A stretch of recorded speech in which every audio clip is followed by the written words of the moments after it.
kedokteran, farmasi, fisioterapi untuk Bapak Ibu dosennya sampun join apa derek nggih? Ampun, Pak.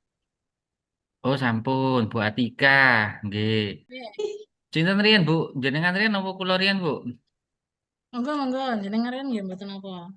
Oh, ngoten nah. Anu yang dari kedokteran sinten nama dosennya? Bu Anissa. Bu Dokter Anissa. Dokter kok kok terus saya dokter Gita ya? Oh, dokter kita. Sepertinya Oh, nggih. nggih, sekedap tak cek di jadwal itu dokter siapa ya? IPS 1. Oh, nggih dokter Gita. Dokter Diki kita pun anu sudah join dereng. Duga nggih. Biasanya dari anu dokter kita dulu. Mboten apa, Pak. Jenengan duluan nggih, Pak. Enggak apa-apa, biar enggak mundur anak-anak. Oh, ngoten. Nggih. Nggih. Nggih pun ngoten sekedap. Saya siapkan Nggih. kok saya siapkan. Saya buka dulu PowerPoint saya nggih, sekedap.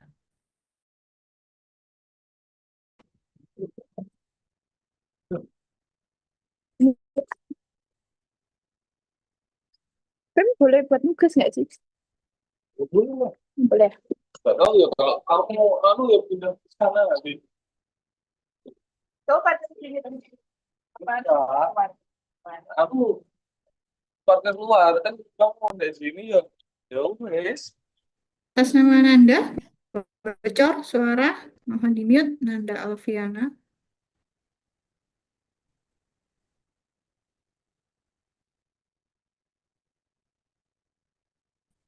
Baik, bismillahirrahmanirrahim. Assalamualaikum warahmatullahi wabarakatuh.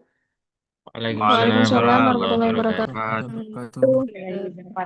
Mohon maaf, terlambat Pak Zahid, Pak Alvina, dan Bu Atika. Apakah sampun hadir? Sampun, Dokter. Ampun dokter, monggo. Baik, sesi ini insya Allah tentang IPS 1 ya. Seperti monggo kami persilakan kepada Pak Zahid. Bu Nay mohon izinkan terakhir karena masih dalam perjalanan.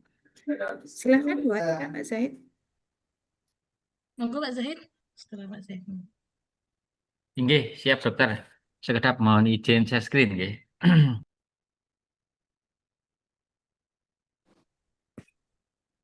Belum bisa nggih Pak Zahid ya? Share screen-nya.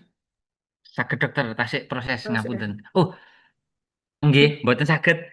Sebentar Tidak diizinkan. menunggu Nggih, tidak diizinkan. hostnya dari admin sebentar Pak ya.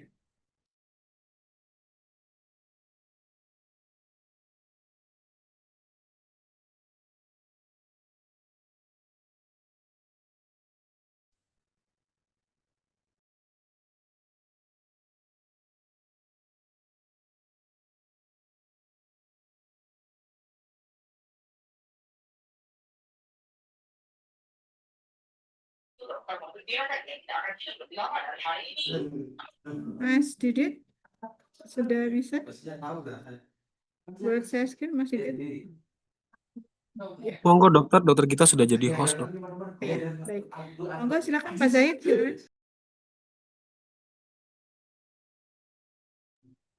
Pak Zaid sudah bisa saya screen ya? Monggo silakan Pak Zaid, Bu Atika nggih. Pak Saidnya mungkin bisa dijadikan co-host dokter kita. Sebentar. Co-host ya.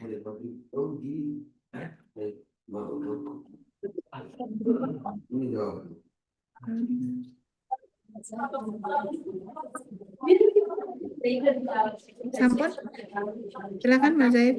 Nggih, sekedap nggih. Bisa, nggih. Sudah terlihat nggih. Sudah, Pak. Sudah Bapak. Nggih.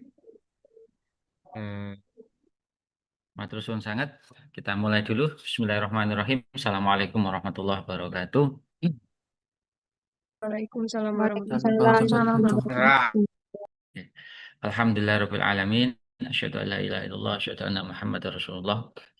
Raditu billahi robba bil islami dina wa bi Muhammadin nabiyya wa rasulah rabbi zidni ilma warzuqni fahma waj'alni min ibadika sholihin. Rabbi shrah li sadri wa yassir li amri wahlul 'uqdatam min lisani yafqahu qawli. Teman-teman sekalian, nggih, yang saya hormati Bu Dr. Gita, Bu Atika, dan Bu Nailis, nggih, yang dari farmasi. Mohon izin menyampaikan lebih dahulu, serta adik-adik mahasiswa sekalian, nggih, dari kedokteran, farmasi, fisioterapi, dan keperawatan. Alhamdulillah kita masih diberikan nikmat kesehatan dan kesempatan sehingga kita bisa bertemu secara online, nggih, dengan niatan semata-mata kita tolabul ilmi. Semoga nanti kita mendapatkan keberkahan dari ilmu kita dan insya Allah sesuai dengan yang disampaikan di dalam beberapa hadis itu bahwa barang siapa yang fokus, barang siapa yang sungguh-sungguh, barang siapa yang selalu berusaha menambah pengetahuan, menambah ilmunya, maka insya Allah tidak akan dibiarkan oleh Allah Subhanahu wa Ta'ala melarat baik di dunia maupun di akhirat. Nggih. Nah, ini sesuai dengan konsep kita, nggih, yang pertama yaitu interprofesional Islamic Care. Jadi teman-teman mahasiswa sekalian yang belajar di UMM itu membawa background lain selain keilmuan masing-masing, yaitu apa ada Islamicnya. Nah, jadi nanti harapannya, ini nuwun sewu nggih, saya mohon maaf. Mungkin yang beragama lain saya mohon maaf sebelumnya nggih. Jadi ibaratnya di sini spiritual itu jangan dilupakan nggih. Spiritual itu jangan sampai lepas dari setiap kita melakukan apa ibaratnya mengerjakan keahlian kita atau profesionalisme kita itu tetap kita membawa konsep spiritual kita. Nggih. Mungkin yang saat ini yang mungkin nanti yang banyak saya sampaikan adalah dari sisi Islamik ya, karena mohon maaf yang saya pahami kan dari situ. Untuk yang beragama lain nuwun sewu nggih, mohon maaf sangat, silakan nanti menyesuaikan nggih. Oke. Eh sebentar, kok tidak terlihat saya. Oke. Nah, jadi nanti teman-teman sekalian dalam eh, yang saya sampaikan nanti ini ada beberapa konten ya. Yang pertama adalah konsep IPE. Nanti mungkin akan lebih diperdalam sebenarnya yang ahli IPE itu kan Bu Dokter Gita ya. Di beliau di disertasinya itu juga mengkaji detail tentang IPE. Nah, nanti saya mungkin superficial aja begitu. Nah, terus yang kedua adalah konsep interprofesional Islamic Care. Nah, saya fokus pada profesi saya yaitu ruang lingkup keperawatan, kompetensi klinis keperawatan serta peran perawat dalam tim IPE gitu. Oke. Oke, sebentar kok enggak jalan slide-nya. Ya.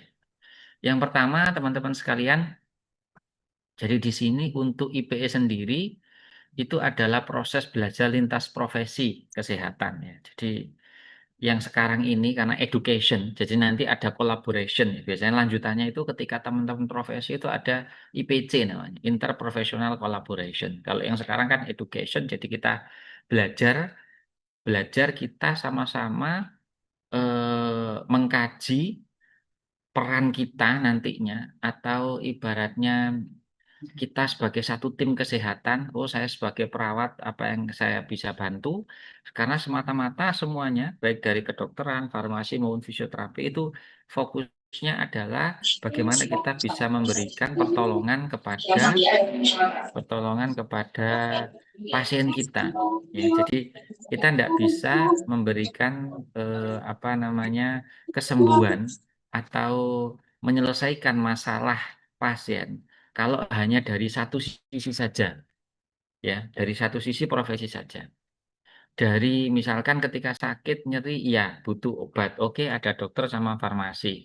Dokter mendiagnosa, farmasi ahli dalam obat-obatannya. Nah, tetapi ketika dalam proses dia apa ya menjalani pengobatan, pasti butuh namanya perawat yang mendampingi begitu. Nah, setelah sembuh, kadang ada bukan kadang ya beberapa pasien itu juga perlu melakukan rehabilitasi, yaitu kita ada namanya tim dari fisioterapi. Ya, misal contoh paling gampang ya stroke gitu kan. Nah, itu yang ahli mengajarkan gerakan, mengajarkan apa namanya cara melatih supaya mengoptimalkan gerakan lagi itu siapa ya dari fisioterapi ya gitu. Nah, Sing ruwet iku. kemudian di sini kita Ringkisku iku awalnya telu, Mas. Siji teko Subeng. oke, sebentar ada suara-suara yang lain ya. Oke.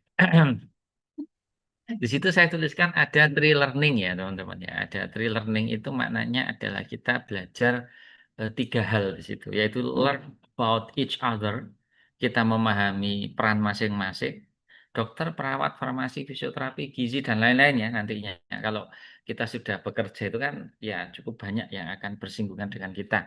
Kalau di UMM ya cuma 4 ya, dokter, perawat, farmasi, fisioterapi aja. Nah, kemudian learn from each other. Kita saling mengisi kekurangan profesi lain. Kita belajar. Misalkan contoh, oh ya, dokter mendiagnosa gitu kan dan sebagainya, ngasih resep dan sebagainya. Eh, pasiennya tidak mau minum obat. Nah, siapa yang mendekati? Perawat misalkan. Obatnya kok anu ya, misalkan lebih memahami siapa apoteker. Oh, habis minum obat ini kok pasiennya begini ya kondisinya. Kita tanya ke siapa ya sudah, kita tanya ke apoteker, ahli ahli obatnya. Terus setelah dinyatakan boleh pulang dan sebagainya, pasien kok belum optimal ya? Nah itu ke siapa? Ya ke fisioterapi. Kemudian yang ketiga itu learn with each other. Jadi kita melakukan tindakan bersama-sama. Ini nanti setelah IPE, jadi di interprofessional collaboration nanti teman-teman sekalian akan melakukan itu sudah di ranah profesi, pasiennya yo beneran gitu kan, kasusnya juga beneran. Maka nanti saya minta tolong teman-teman sekalian, mumpung masih awal, siapapun profesinya, ya, apapun kondisinya, sudah jalani ikuti saja. Pak lah saya itu kurang pandai di sini, tidak apa-apa, ikut saja. Nomor satu yang pertama, kita dalam belajar itu adalah yang penting kita terlibat. Kalau kita tidak terlibat, kita tidak akan paham. Terlibat saja. Tidak usah sungkan dengan, mohon maaf gitu, saya, wah aku sungkan ya, aku gak paham obat, aku ketemu apoteker sungkan. Tidak perlu. Nah, misalkan. Kemudian yang dari kedokteran juga begitu. Dari tidak perlu sungkan dengan yang lain, tidak apa-apa. Namanya kolaborasi, gitu kan. Itu. Jadi saya pesan gitu karena beberapa nuwun sewu ketika sudah masuk di interprofessional collaboration itu seringkali mahasiswa itu menurun keaktifannya. Ya tidak tahu lah dengan alasan apa dan sebagainya tidak datang dan lain sebagainya itu tiba-tiba apa belum dilakukan aja sudah izin gitu kan. Nah, itu nanti mengurangi apa kemampuan kita atau membuat kita itu malah pemahaman kita tidak bisa optimal gitu. Lah Pak saya ini Pak nggak paham, nggak apa-apa, ikut saja dulu yang penting. Sebelumnya ikhtiar dulu tapi dibaca, minimal membaca itu ya. Oke. Kemudian teman-teman sekalian, nah di sini untuk interprofesional ya Islamic care gitu kan, ini dari beberapa yang ini saya fokuskan pada Islamik, yaitu di sini ada syuro ya. Yang pertama adalah musyawarah ya. Nah, musyawarah maknanya apa? Kita ada diskusi. Kita diskusi untuk merencanakan terapi bersama tanpa saling mendominasi. Gitu. Jadi maknanya kalau di rumah sakit yang dulu pernah waktu zaman saya masih praktek itu namanya morning report. Morning report itu dilakukan setengah enam dengan semua tenaga. Itu zaman dulu. Saya dulu juga belum ada IPE gitu kan, zaman saya dulu kuliah. Tapi ketika saya praktek itu sudah menerapkan interprofessional collaboration, sekarang namanya saya baru tahu. Nah, kalau dulu namanya morning report yang waktu itu saya lakukan di Rumah Sakit Universitas Erlangga gitu kan. Itu pagi-pagi kita kumpul, kita diskusi ya. Nah, tapi dengan catatan kita kumpul dengan tim yang di ruangan yang sama gitu kan. Waktu itu dokter melaporkan, saya dari perawat melaporkan, fisioterapi melaporkan, farmasi melaporkan, ahli gizi gitu kan. Itu juga sama-sama kita mendiskusikan. Nah, tujuannya satu, kita bisa ihsan. Ihsan itu kita memberikan pelayanan yang melebihi standar kalau bahasa saya. Sesuai standar itu bagus. Tapi kalau bisa kita melebihi standar. Standarnya otomatis misalkan dari obat misalkan ya ada kasus A itu standarnya sembuhnya 2 minggu. Nah kalau kita bisa melebihi standar berarti kita bisa membuat pasien ini pulang sebelum 2 minggu. Nah ada juga pengalaman pribadi saya waktu itu prognosanya pasien ini ya mohon maaf ya ngapunten pasiennya sudah parah, insya Allah tidak selamat gitu kan. Itu prognosa ya prognosisnya begitu.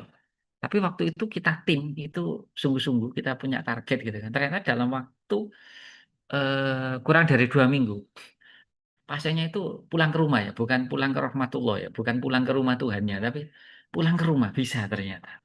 Ya dengan kolaborasi itu yang pernah saya alami. Ya.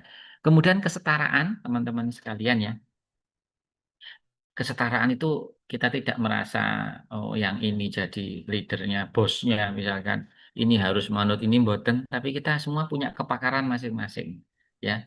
Ya, dokter punya diagnosa, perawat juga punya diagnosa keperawatan, farmasi juga ada, fisioterapi juga punya, begitu kan? Kita juga punya teknik terapi masing-masing ya.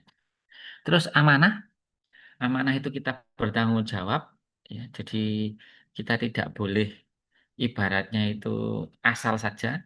Seringkali ketika apa kita memberikan, loh, lah katanya begitu lah kan, jangan katanya, tapi berdasarkan versi pengkajian masing-masing profesi. Menurut Anda seperti apa? Khususnya perawat misalkan. Anda mengkaji versi keperawatan, berarti diagnosa keperawatan yang muncul apa? Di situ. Intervensinya apa nanti? Ada itu. Nah, kemudian adab, ya tetap karena kita orang Indonesia, adab harus kita pertahankan, etika, ya, sopan santun, cara kita berbicara, tidak memotong pembicaraan profesi lain, begitu. Kalau kita merasa maknanya belum kita pahami, kita boleh tanya ulang, gitu kan. Maksudnya bagaimana, dokter? Maksudnya bagaimana, apoteker, gitu kan? Atau yang fisioterapis juga. Nah, itu kita boleh klarifikasi, ya. Itu makanya kalau di perawat itu ada TBAK namanya, tulis baca tebak ya, TB, tulis baca konfirmasi itu. Jadi ada itu supaya tidak salah persepsi kita ya. Nah, terakhir kita harus bisa berusaha konsepnya kalau dalam Islam itu rahmatan lil alamin ya, membawa kebaikan dan kasih sayang ya. Makanya kalau perawat itu sebelum masuk di praktek profesi itu nanti ada angkat janji ya atau angkat janji sebelum masuk profesi itu salah satunya adalah kita memberikan pelayanan dengan penuh empati dan kelembutan ya, bukan simpati ya, tapi empati begitu ya. Nah, ambil contoh misalkan diagnosanya campur-campur, komplikasi begitu kan. Nah, pasien itu namanya orang mendapatkan berita buruk ya, mungkin teman-teman sudah pernah belajar. Ada kalau nggak salah dulu mendapatkan berita buruk ya atau praktek itu ada. Ya, jadi ada topiknya ya waktu kalian kuliah. Nah, itu orang pasti denial, pasti bisa jadi putus asa gitu kata. Kita sebagai perawat yang mendampingi pasien hampir 20 ya kalau bahasanya beda shift ya totalnya 24 jam ya. Tapi kalau satu shift aja kan kurang lebih 8 jam. Nah, itu kan kita akan mendampingi pasien melalui proses-proses itu, denial dan sebagainya gitu kan. Nah, kita dampingi pasien secara mental dan spiritual. Begitu. Karena faktanya orang itu kadang butuh didengarkan. Tidak usah kita kasih banyak-banyak nasihat, tidak apa-apa. Kita dengarkan. Bagaimana Bu perasaannya. Dia cerita, sudah. Kita jadilah pendengar yang baik. Ya, itu. Oke. Kemudian kita lanjut. Nah, ini kita masuk pada kekhususan kita sebagai seorang perawat, yaitu yang pertama, sebagai perawat itu kita melakukan pengkajian juga, ya, pengkajian askep komprehensif itu mulai dari pengkajian, rencana intervensi, implementasi, evaluasi, gitu kan. Nah, itu. Di mana kita melakukan askep itu biopsikososio spiritual yang saya tuliskan di situ, saya tambahi karena di Indonesia ada namanya kultural ya teman-teman. Kultural, budaya. Jangan dilupakan itu. Kenapa tidak boleh dilupakan? Karena perilaku seseorang itu kadang dipengaruhi oleh kulturnya. Kultur. Ya. Mohon maaf sedikit cerita ya, sedikit cerita aja. Dulu ada pasien, ya. Pasien dengan gangguan jantung. Gangguan jantung, rencana mau operasi. Nah, waktu itu, mohon maaf ya, mohon maaf, saya waktu itu masih mahasiswa semester 2 atau 3. Saya belum begitu pinter ya, sampai sekarang ya biasa-biasa aja. Nah, waktu itu jadi pelajaran yang sampai sekarang saya masih ingat. Ada pasien, di mana pasien itu sakit jantung itu tadi. Nah, keluarganya itu kulturnya adalah kalau orang sakit selain diobati secara medis itu dimintakan apa alternatif dari bisa jadi kalau Islam para kiai gitu kan, ustadz atau orang-orang yang baik gitu kan, itu ternyata dibawakan air teman-teman, kasih air doa ibaratnya. Nah, karena saya juga apa ya belum berani memberikan ibaratnya mencegah atau melarang keluarga pasien itu saya biarkan. Ternyata begitu saya tahu bahwa orang pasien jantung itu kan nggak boleh minum air banyak-banyak karena pasiennya termotivasi gitu ya. Mungkin termotivasi waktu itu. Itu 2 kali kejadian saya teman-teman.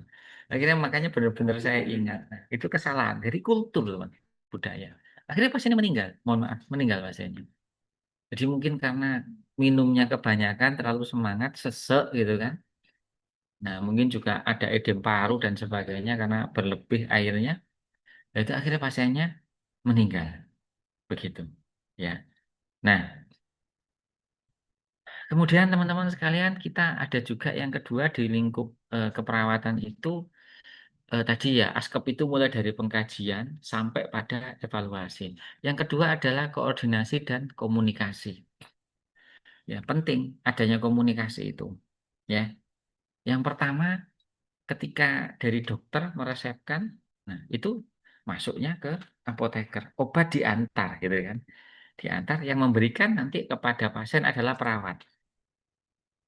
Maka ada komunikasi mulai dari dokter ngasih resep ke apoteker, apoteker menyiapkan obatnya. Nah, jangan lupa apoteker ini juga boleh menyampaikan kepada perawat, Mbak, nanti kalau yang obat ini masukkan di infus, ini infusnya kecepatannya paling cepat segini Mbak ya, paling cepat tuh 1 jam misalkan.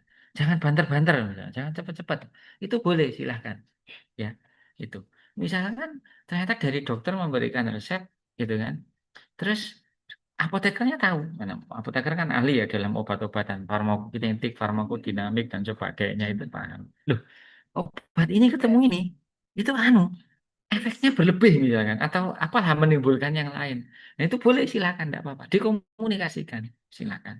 Perawat juga gitu, setelah ngasih obat, saya pernah injeksi waktu itu. Habis saya injeksi pasien ini sesek. Waduh, wah, aku salah gitu kan. Tak sampaikan ke ya namanya mahasiswa tak sampaikan ke CI saya dulu. CI saya menyampaikan ke apoteker terus ke dokternya gitu. Ya, ada komunikasi. Kemudian perawat juga melakukan advokasi atau membela hak pasien ya. Nah, ambil contoh misal ya mohon maaf eh, ada pasien gitu kan. Ada pasien menurut dokternya ya secara terapi sebagainya kondisinya sudah bagus. Oke, ini terjadi juga ya. Oke, siap, silakan pulang. Loh, ternyata ketika menjelang pulang, perawat itu anu melakukan rutinitasnya. Ini pasiennya DM, waktu itu pasiennya DM, dicek gula darahnya. Loh, di atas 300. Ya apa ya gitu kan. Nah, di atas 300 akhirnya apa? Perawat lapor ke dokternya dulu. Nah, komunikasi, diadvokasi, maksudnya sebelumnya pasien dikasih tahu loh, Mbak, ini mau pulang tapi kok gula darah jenengan kok tinggi sekali.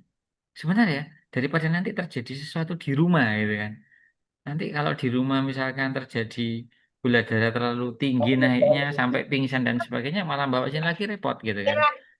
Ya sudah Bu, kita tunggu pulangnya. Sudah. Nah, kita advokasi, kita sampaikan ke dokternya. Gitu. Pripun, akhirnya apa? Nggak jadi pulang. Waktu itu nggak jadi pulang ya. Ternyata apa?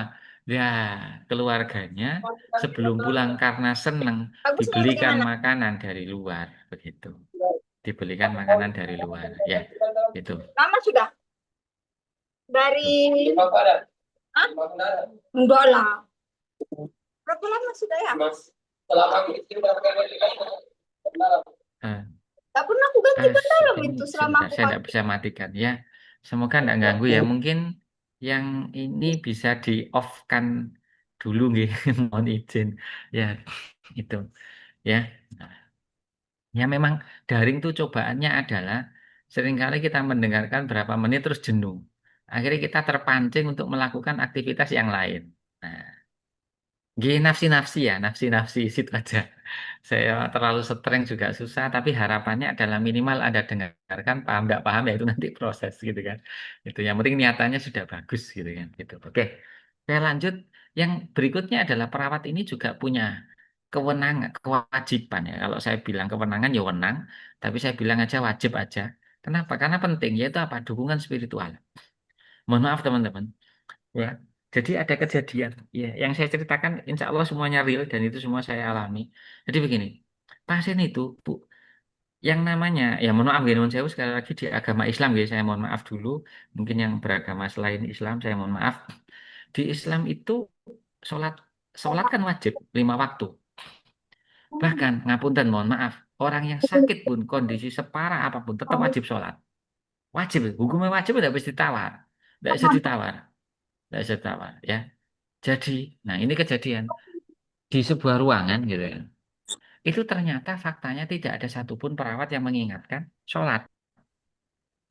Tak tanya, itu mahasiswa saya yang tak tanya waktu itu. Kenapa Mas gak diingatkan? Nanti ini saya kasih pakai. Anu, Pak, mau mau saya ganti nggak sholat tapi saya ganti berdoa aja minimal pasien berdoa lah walaupun nggak sholat. Langsung saya salahkan, nggak bisa Mas. Doa itu nggak wajib, doa itu sunnah. Yang wajib itu sholat. Berarti apa? Kita sebagai perawat mendukung bahasanya dukungan itu ya kita merawat, kita membantu, mendampingi, mengajarkan, membimbing bagaimana pasien itu bisa sholat.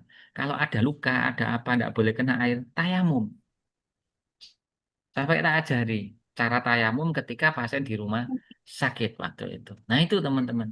Ya, jadi tidak boleh kita terus ini kita makanya ya mohon maaf ya. Anda perlu bersyukur ketika kuliah di UMM. Jadi nanti ketika Anda bekerja tidak hanya mengajarkan terkait ini, tapi ada juga spiritualnya gitu ya.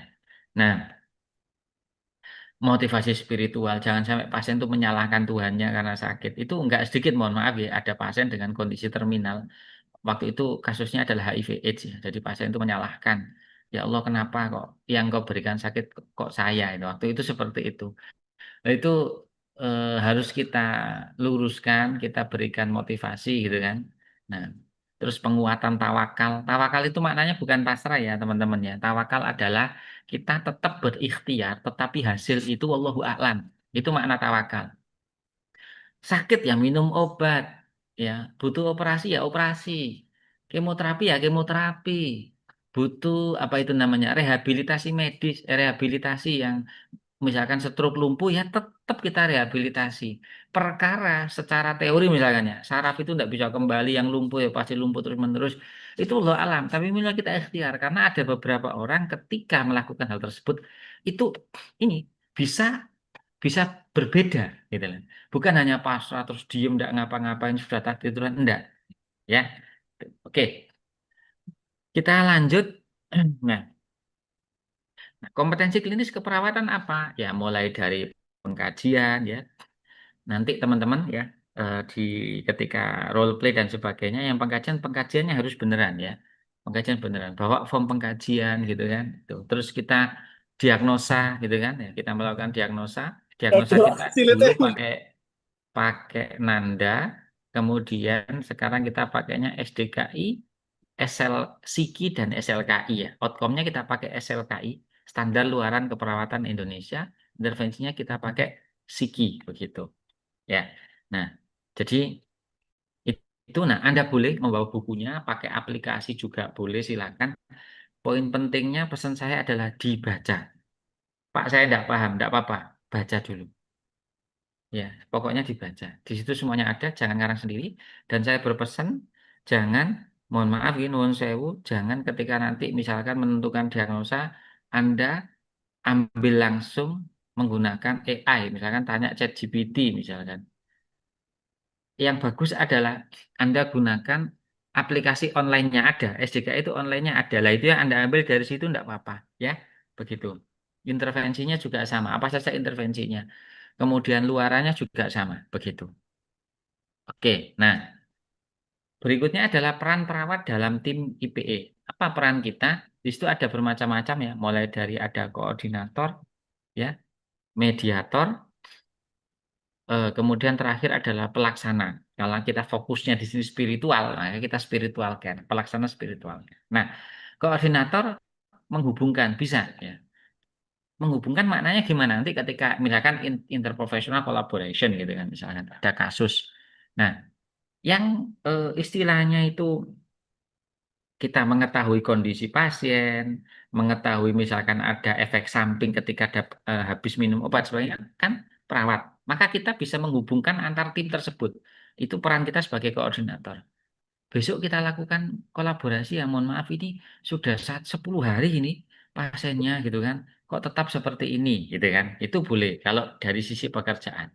Nah, nanti ketika ketemu akan ada sisi keilmuan tambahan dari critical thinking dari masing-masing profesi begitu ya. Jadi perawat bisa jadi koordinator yaitu menghubungkan semua profesi. Termasuk juga nanti ketika sudah mendapatkan hasil diskusi, ada terapi berubah, ada terapi baru atau apapun itu, maka perawat apa tugasnya? Koordinator menyiapkan jadwal, membuat jadwalnya. Itulah. Terakhir, kitalah yang melakukan intervensi atau implementasinya. Resep dari dokter ini, dan seterusnya. Termasuk misalkan pasien butuh ketika di rumah sakit butuh dilakukan ini, latihan gerak dan sebagainya. Kita butuh fisioterapis. Bisa kita kolaborasi dengan fisioterapi, kita bergaining jadwal dengan pasien gitu kan. Nah, ini kita koordinator ya. Oke. Kemudian mediator ya. Mediator. Jadi perawat di sini mengatasi konflik pasien, terutama ketika mohon maaf pasien denial dengan sakitnya. Karena begini, seorang pasien itu akan mampu nanti bisa cepat sembuh kalau dia menerima sakitnya. Begitu. Ya. Nah, bisa jadi sebagai mediator konflik itu, mohon maaf, ada pasien ketika mendapatkan diagnosa denial dia. Aduh, gimana ini? Nah, ini kita sebagai mediator. Ya, perawat berkomunikasi dengan dokter, fisioterapi, dan lain sebagainya. Perawat juga berkomunikasi dengan pasien. Begitu. Ya. Nah, terakhir, pelaksana spiritual. Nah, itu tadi di atas saya jelaskan yang nomor satu, itu saya penjelasan untuk spiritual adalah teman-teman sekalian saya berpesan untuk perawat nanti ya. Pertama apa kita yang harus kita sampaikan yaitu yang wajib dulu. Sholat itu wajib, berarti sholat yang harus kita ingatkan kepada pasien. Kita bantu mungkin untuk tayamum. Ya kalau kita anjurkan tayamum tidak apa-apa. Setelah sholat atau pas sholat dia bingung, ya apa ini saya nggak bisa duduk, nggak bisa ini gimana sholatnya? Oke Bu, duduk ikuti arahan saya. Oke Bu, sudah niat sudah, oke takbir takbir. Nah, kita arahkan boleh seperti itu, ya itu yang wajib dulu. Umroh itu sunnah loh teman-teman. Yang seringkali jadi tren kan umroh. Wah, harus bolak-balik umroh keren, boten. Enggak. Umroh itu sunnah. Kerennya itu tetap kalah dengan sholat. Sholat 5 waktu saya maksud, bukan sholat sunnah ya. Sholat 5 waktu. Yang wajib itu tetap mengalahkan yang sunnah. Itu sudah hukum syariat kita. Ya, jadi itu. Kemudian membantu wudhu, membantu sholat, kita ajari doa-doa apa yang dia ajar. Misalkan Allah Rabban nasi, itu doa kesembuhan. Ya adil ba'sa isfi anta syafi syifa ala yughadiru saqama. Minimal kita ajarkan doa seperti itu. Ya Rabbana atina kita tambahkan itu juga boleh. Ya, itu. Kemudian ketika ada keluarga pasien datang, kita juga jangan lupa menyampaikan boleh, Bu, terima kasih kunjungannya. Mohon didoakan ya Bu, keluarganya yang sedang dirawat di sini. Doakan cepat sembuh dan juga doakan kami ya yang memberikan pelayanan juga diberikan kesehatan dan kekuatan. Silakan. Itu masih jarang teman-teman. Saya tidak nemu rumah sakit dengan model komunikasi seperti itu. Begitu ya. Oke. Ya, sudah dari saya dari keperawatan. Terima kasih. Mungkin ada yang mau bertanya, dipersilahkan ya satu atau dua aja karena lanjut ke Bapak Ibu dosen yang lain. Oke, monggo jika ada. Jika tidak ada juga tidak apa-apa ya. Gitu. Oke.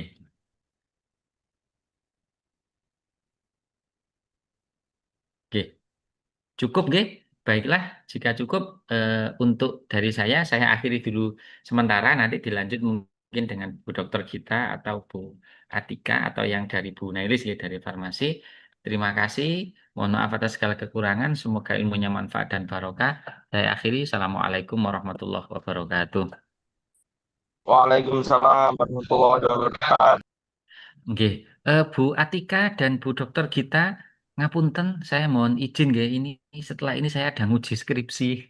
Oh, nggih, Ngapunten. siap, Pak. Nggih. Ngapunten matur suwun sangat nggih, mohon izin nggih. Waalaikum. Salam. Salam warahmatullahi Monggo Bu Atika. wabarakatuh. Nuwun dokter kita. Sama saya berseka. Setuju. Sama seka. Sudah.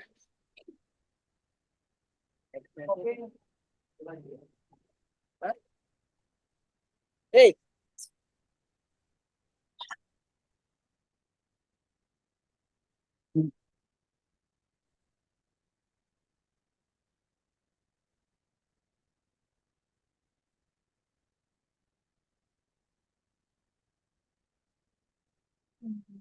Ini apa sudah terlihat petanya?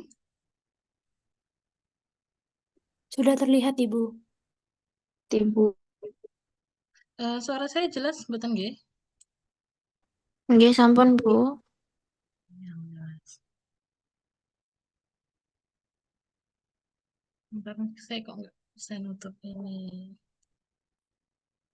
Kenapa ya?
Layar saya tertutup ya. Tidak bisa melihat PPT saya sendiri. Sebentar saya keluar dulu. Ini kenapa ya?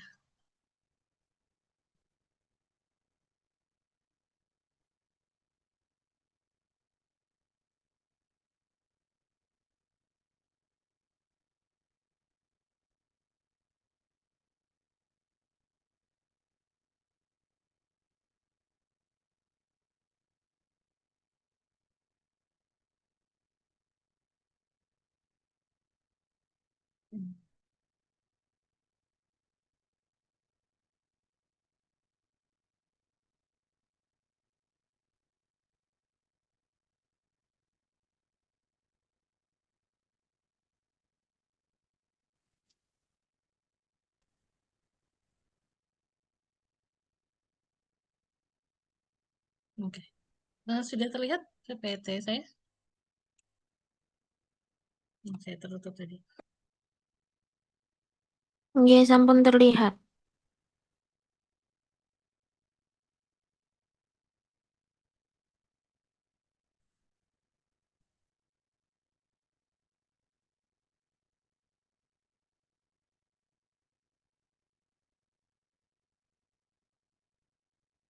Oke, kita mulai saja. Kalau tertutup saya di ini ya, di Kambari. Oke, bismillahirrahmanirrahim. Assalamualaikum warahmatullahi wabarakatuh. Selamat Waalaikumsalam. siang teman-teman semua. Sebelum kita masuk ke materi, perkenalkan mungkin bagian keperawatan dan kedokteran dan farmasi belum pernah lihat atau mungkin pernah ketemu saya. Ya, saya Bu Atika Yulianti dari Prodi Fisioterapi. Oke, pada pertemuan ini saya mungkin di sini akan konsepnya mendampingi teman-teman ya dari berbagai studi di sini, dari kedokteran fisioterapi, keperawatan, farmasi, untuk sedikit memahami bagaimana konsep IPE atau interprofessional edukasi dan bagaimana sih konsep tersebut dikaitkan dengan nilai-nilai dalam Islamic care di sini. Jadi kita belajar gimana mahasiswa dari berbagai profesi kesehatan bisa bekerja sama, saling memahami perannya nanti, terus memberikan pelayanan kesehatan kesehatan yang nggak hanya profesional tapi juga berlandaskan nilai-nilai kemanusiaan, nilai-nilai spiritualitas dalam Islam. Jadi nanti orang tahu, oh ini kedokterannya UMM, oh ini keperawatannya UMM, oh, saya lebih nyaman dilayani sama yang lulusannya UMM. Jadi ada kekhasan sendiri nanti lulusan dari sini. Oke, kita mulai saja di sini. Oke. Sebenarnya apa sih itu IPE? Jadi interprofessional edukasi atau IPE itu adalah proses belajar ya. Kita belajar di sini, belajar sama-sama. Itu konsepnya, sama-sama dari mahasiswa yang lebih dari dua profesi kesehatan. Jadi lebih dari dua itu bisa dikatakan ya, IPE di sini. Jadi tujuannya meningkatin kolaborasi, meningkatin mutu pelayanan. Jadi melalui IPE ini teman-teman nanti bisa memahami peran profesi yang lain. Jadi harus lebih kenal. Oh, jadi nggak ada fisioterapi itu apa ya? Farmasi terus kewenangannya apa? Terus nanti yang nurse bantunya gimana? Jadi jangan sampai nanti ada kayak gitu ketika teman-teman sudah masuk ke kelahan atau ke rumah sakit dan pada akhirnya nanti teman-teman bisa bekerja sebagai satu tim untuk kepentingan pasien. Nah, kenapa sih IPE itu penting? Ya, karena masalah kesehatan sekarang makin kompleks ya. Jadi satu profesi itu nggak akan cukup. Ya. Jadi kerja yang terkotak-kotak, terus minim komunikasi, itu sering sekali menyebabkan kesalahan, keterlambatan penanganan, akhirnya berdampak pada keselamatan pasien. Jadi berharap sekali dari IPE ini teman-teman sudah dipersiapkan dari bangku kuliah untuk bekerja sama efektif dalam tim kesehatan. Nah, dalam praktek sehari-hari sering terjadi tumpang tindih ya, tindakan antar profesi. Misalnya, siapa sih yang berwenang terhadap edukasi pasien, siapa yang memantau fungsi geraknya, siapa yang mengatur terapi obatnya. Jadi masalah ini tuh terjadi karena kurangnya komunikasi, terus kurangnya pemahaman peran antar profesi di tim kesehatan tersebut. Nah, di sini teman-teman harus bisa berusaha mengatasi masalah tersebut. Nah, kalau kita lihat meme whiteboard di sini ya, meme yang tidak diperbaharui di sini. Ini contoh sempurna mengapa IPE itu penting. Ya. Jadi yang pertama, jadi komunikasi yang efektif, ya, itu sangat penting. Nah, dari gambar ini terlihat kegagalan mengkomunikasikan informasi kritis dari whiteboard di sini. Nah, di sini solusinya di IPE adalah mengajarkan kepada teman-teman tim kesehatan bagaimana cara berkomunikasi secara jelas, ringkas, tepat waktu, ya, antar satu sama lain. Jadi teman-teman belajar menggunakan alat komunikasi standar seperti SBAR, ya, terus background, assessment, recommendation, dan lain-lain ya, untuk memastikan bahwa informasi itu penting. Jadi seperti status di pasien ini yang di whiteboard ini dipahami oleh semua orang terlepas dari latar belakang profesional mereka di sini. Yang kedua, apa pelajarannya dari sini? Ya saling memahami, saling menghargai peran atau mutual respect and role understanding di sini. Di sini kan terlihat kegagalan. Mungkin terjadi karena satu profesi menganggap memperbaharui papan itu adalah tugas profesi lain, ya, tidak menyadari betapa pentingnya informasi tersebut bagi pekerja profesi lain, misalnya perawat, dokter, apoteker, semuanya, ya, semuanya itu bergantung pada data yang ada di situ, data yang sama itu. Jadi di sini teman-teman diajarkan untuk setiap profesional itu memahami peran dan tanggung jawab, batasan rekan, ya, terus membangun kepercayaan, memastikan bahwa setiap orang menyadari konsekuensi dari kegagalan mereka. Misalnya kegagalan, saya satu contohnya apa ya, mungkin kegagalan mencatat perubahan stok obat, itu berdampak pada nurse yang merawat pasien dan yang lain-lain. Nah, ya. Dan yang ketiga, belajar dari sini tuh patient safety atau keselamatan pasien. Jadi dari gambarnya terlihat nyawa pasien dipertaruhkan karena kesalahan komunikasi atau data di sini. Nah, di sini teman-teman belajar meningkatkan kolaborasi kerja tim untuk menghilangkan kesalahan, ya, dan pada akhirnya menjamin keselamatan pasien, yaitu dimulai dengan berlatih bersama-sama. Tim belajar bagaimana menciptakan sistem yang cross-checking atau saling memeriksa yang kuat, ya, Terus sehingga kesalahan sederhana seperti lupa memperbaharui data, terus itu bisa dicegah sebelum adanya bencana. Jadi kegagalan memperbaharui whiteboard yang ada di gambar ini itu menggambarkan adanya kegagalan sistem tim. Jadi bukan sekedar kesalahan individu. Jadi di sini teman-teman kayak melatih semua anggota tim untuk kolektif bertanggung jawab ya atas aliran informasi sehingga nggak ada informasi kritis yang terlewat dan pasien tidak menjadi korban dari komunikasi yang buruk. Nah, kita juga harus ingat kurangnya komunikasi itu bisa membahayakan pasien. Jadi pasien bisa jatuh, bisa salah obat, terlambat diagnosa, apalagi mungkin tindakannya mungkin nggak sesuai di sini. Jadi semua ini sebenarnya bisa dicegah ya dengan komunikasi yang baik, saling menghargai. Nah, kalimat ini mengingatkan kita, tidak mungkin bisa teman-teman itu bekerja sama kalau nggak pernah belajar bersama-sama. Jadi IP ini bisa jadi wadah ya untuk membangun mental kolaboratif, bukan kompetitif buat teman-teman di sini. Mungkin tadi sudah dijelaskan belum ya sama Pak? Nah, ini kita lihat kerangka kerja dari WHO ya. Ini diagramnya atau peta jalan atau roadmap yang menunjukkan bagaimana sih kita bisa mengubah sistem kesehatan yang saat ini yang mungkin terpisah-pisah atau terfragmentasi itu menjadi sistem yang lebih kuat, lebih efektif ya melalui kolaborasi dari titik awal, jadi kebutuhan lokal, sistem yang terfragmentasi sampai pada akhirnya menjadi jadi ada peningkatan pada outcome kesehatan. Nah, ini gambar ini menunjukkan 4 kemampuan utama yang harus dimiliki oleh teman-teman sebagai tenaga kesehatan agar bisa kerja sama, kerja kolaboratif, kerja yang efektif dengan profesi lain di sini.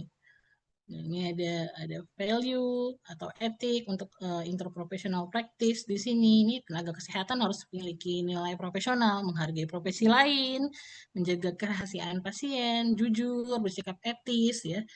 Misalnya dokter, perawat, fisioterapis, apoteker saling menghormati keputusan klinis masing-masing, nggak saling merendahkan. Yang kedua, peran dan tanggung jawab di sini. Apa sih tugas sama profesinya? Apa batasannya? Kapan kita harus kerjasama? Siapa yang lebih tepat mengerjakannya? Ya, ini juga diatur di sini. Selanjutnya komunikasi antar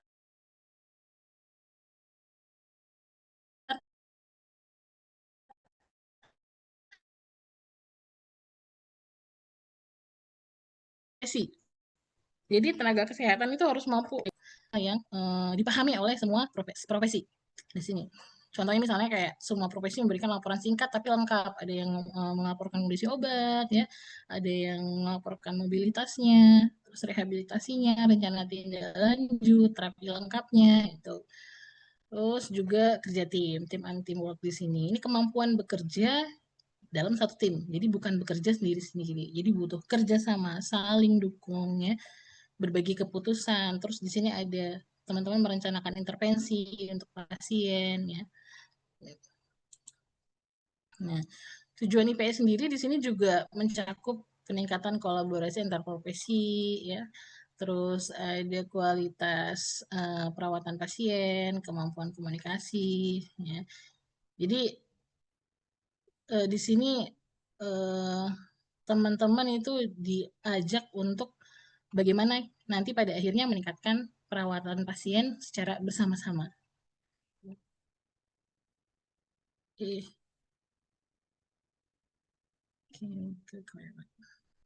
Nah, ini prinsipnya. Mari kita sedikit pahami prinsip dasar yang harus kita pegang ya saat menjalankan nanti kalian ber-IPE bersama profesi teman-teman dari prodi-prodi lain.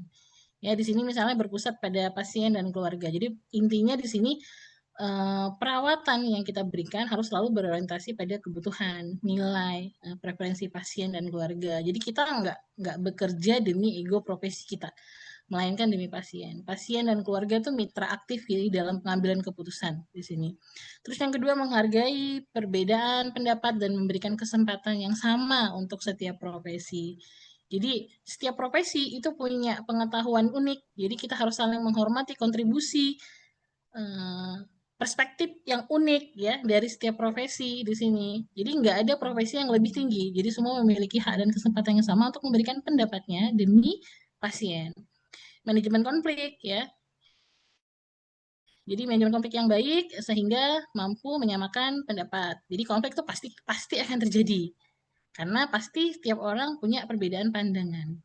Jadi di sini kita dilatih untuk mengelola konflik secara konstruktif agar bukan menghindari konflik tapi menyelesaikan secara profesional. Ya. Terus berorientasi pada proses ya, fokus pada proses belajar, gimana sih berkolaborasi atau berproses di sini. Tapi tujuan akhirnya adalah meningkatkan kesehatan pasien. Jadi di sini kita menilai bagaimana tim itu bekerja sama, tetapi keberhasilan IPA itu diukur dari seberapa baik pasien yang sembuh dan puas. Terus terintegrasi di seluruh rangkaian pembelajaran. Jadi ini kan memang bukan mata kuliah tunggal ya. Jadi kalau berkolaborasi itu kan diajarkan, dilatih ya. Terus sampai teman-teman nanti lulus berpraktek. Jadi berkesinambungan terus-terusan. Jadi ini adalah pola pikir, bukan hanya sekedar teori aja. Terus berlaku lintas profesi ya.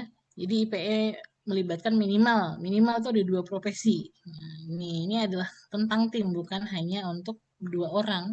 Jadi semakin banyak profesi yang terlibat, jadi semakin kaya pengalaman kolaborasinya. Yang terakhir sensitif terhadap konteks sistem. Jadi pendidikan kolaboratif itu harus relevan dengan tempat kerja nyatanya.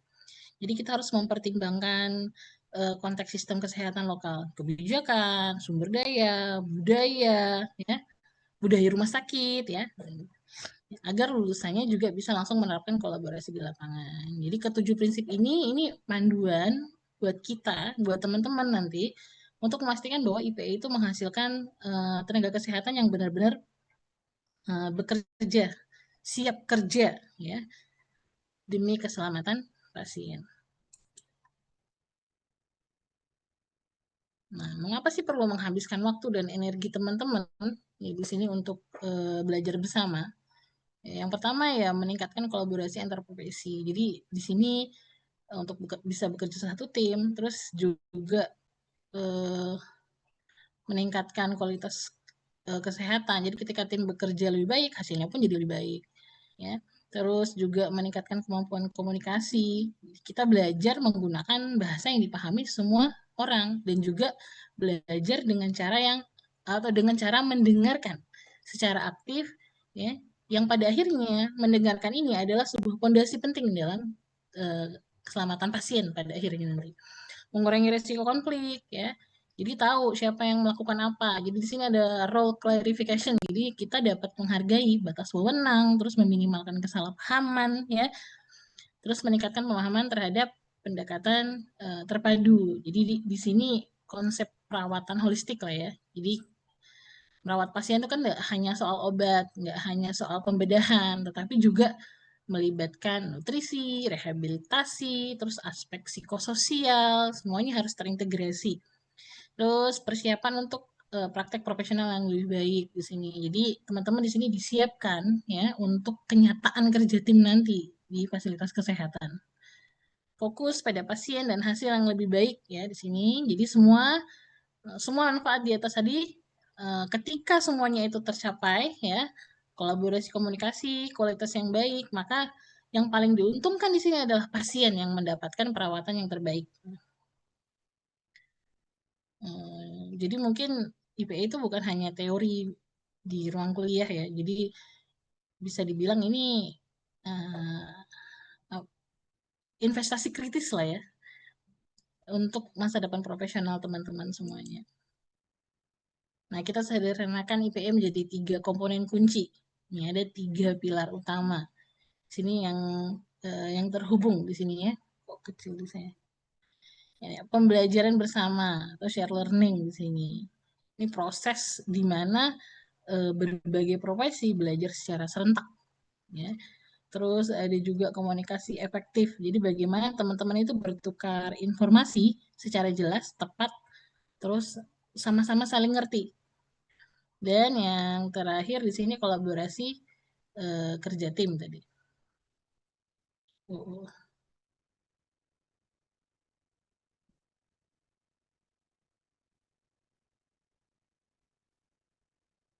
Mana tadi? Nah, ini komponen pembelajaran IPE ya, pembelajaran bersama, ada simulasi klinis nanti, diskusi interaktif, terus penilaian kolaborasi simulasi ya. Nah, di sini kan setiap profesi punya peran ya. Ada dokter sebagai pimpinan dalam diagnosa dan manajemen medis, perawat itu memberikan asuhan holistik, terus juga memantau yang berkelanjutan ya. Terus fisioterapis di sini memulihkan fungsi, latihan dan terapi. Terus farmasi memastikan keamanan obat, interaksi obat, edukasi obat. Jadi kalau teman-teman saling paham peran ini, ya jadi akan lebih efektif. Nah, mungkin sedikit ini ya memahami peran fisioterapis di sini. Jadi di dalam IPI itu adalah satu aspek penting ya mengenalkan peran. Jadi salah saya di sini sebagai dosen fisioterapis sedikit mengenalkan peran profesi fisioterapis di sini ya. Jadi seringkali belum dipahami secara komprehensif oleh profesi lain. Jadi ini beberapa di tindakan fisioterapi ada asesmen ya. Asesmennya juga ada pemeriksaan gerak, kekuatan otot, mobilitas sendi, pola napas diukur, tonus dan semacamnya. Intervensinya di fisioterapi ada exercise, manual terapi, ada juga dengan tools alat, ada TENS dan semacamnya. Dan diagnosa juga ada, tapi di sini diagnosanya contohnya impairment of balance dan semacamnya.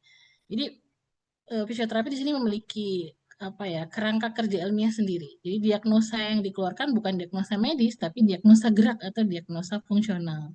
Jadi teman-teman juga diharapkan nanti juga ikut mengenal ya di sini tidak menganggap sekedar pelaksana terapi, tetapi dalam ahli juga dalam apa ya gerak dan fungsinya nanti ikut berperan di sana. Nah ini ya tujuan kolaborasi ya agar perawatannya nggak tumpang tindih ya dan pasien mendapat manfaat yang maksimal. Misalnya ada pasien stroke di sini kan dokter memastikan kondisi medis, terus perawat memantau stabilitas, terus fisioterapi fokus mobilitas, farmasi memastikan obat tidak mengganggu latihan. Di sini.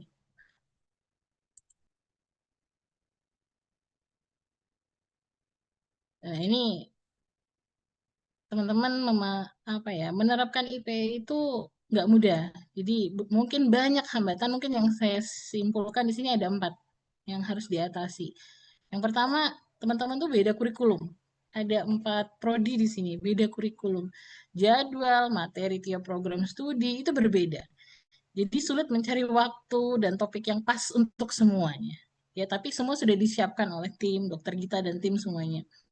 Selanjutnya, kurangnya waktu untuk kegiatan yang bersama nanti. Jadi baik mahasiswa maupun dosen itu sebenarnya jadwalnya sudah padat ya di sini. Jadi sulit alokasi jam untuk sesi yang interaktif mungkin. Nanti hambatan lainnya juga mungkin budaya, hierarki profesi. Jadi mungkin ya saya berharap di sini tidak ada. Jadi adanya anggapan profesinya lebih tinggi, budaya senioritas itu membuat kolaborasi sama diskusi itu sekarang menjadi sulit. Terus juga mungkin ini keterbatasan fasilitas simulasi interprofesional ya. Nah, itu tadi konsep IPE secara superficial. Nah, bagian berikutnya ini bagaimana sih IPE terintegrasi dengan nilai-nilai Islamic Care. Nah, ini penting karena kita tahu teman-teman ini lulusan dari Universitas Muhammadiyah Malang. Terus di Indonesia sendiri ini juga mayoritasnya kebanyakan nanti Muslim ya. Jadi pelayanan harus sensitif pada budaya dan spiritual itu konsep awalnya. Ya, jadi agama dan spiritual itu mungkin bagian penting ya bagi pasien. Yang kita bahas di sini khususnya bagi pasien Muslim. Jadi banyak sekali pasien itu merasa kebutuhan spiritualnya itu belum terpenuhi dalam pelayanan kesehatan. Tadi sudah diceritakan sama Pak Zahid ya, bagaimana tidak perlu sholat, hanya berdoa saja dan padahal dia butuh penguatan di sini, butuh penguat di sini. Jadi teman-teman itu atau teman-teman tuh sering dirasa itu nggak memberi dukungan spiritual Ya, padahal ini dapat menenangkan pasien, meningkatkan penerimaan ya terhadap terapi di sini. Nah, interprofessional care sendiri berarti berkolaborasi berbagai profesi eh, untuk memberikan perawatan yang holistik. Di sini Islamic care berarti perawatannya berlandaskan nilai Islam seperti kasih sayang, keadilan, keseimbangan, dan ketulusan.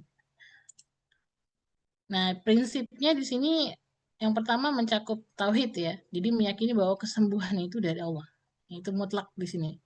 Terus ada Rahman, memberikan kasih sayang, ya, memberikan pelayanan tanpa diskriminasi. Terus ada ikhlas, bekerja dengan niat yang tulus. Jadi nilai-nilai ini memperkuat etika profesi teman-teman di sini.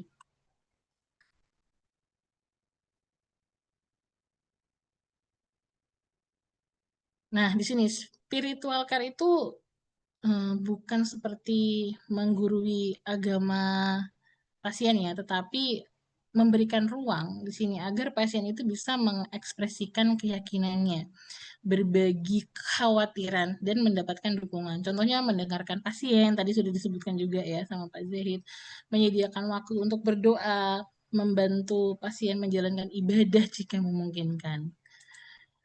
Nah, karena banyak pasien itu merasa lebih kuat ketika mereka itu bisa tetap menjalankan ibadahnya, seperti sholat, tetap dijalankan, doa, membaca Quran, zikir, ya, dan lain-lain. Mungkin teman-teman juga sering dengar kalau di kamar-kamar itu biasanya di bangsal-bangsal tetap masih nyalain murotal dan semacamnya.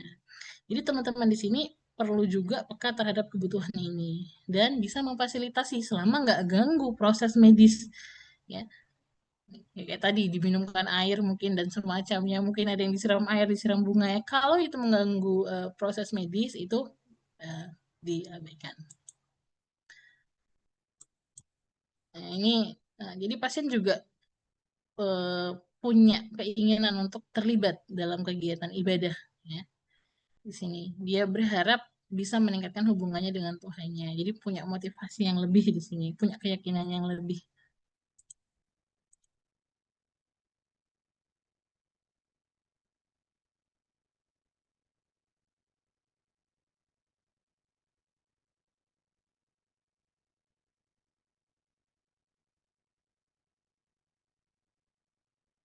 Nah, integrasi ini keduanya berarti bahwa setiap profesi itu bekerja kolaboratif ya, dengan tetap menjunjung nilai Islam, akhlak di sini. Terus spiritualitas juga harus adil dalam teamwork.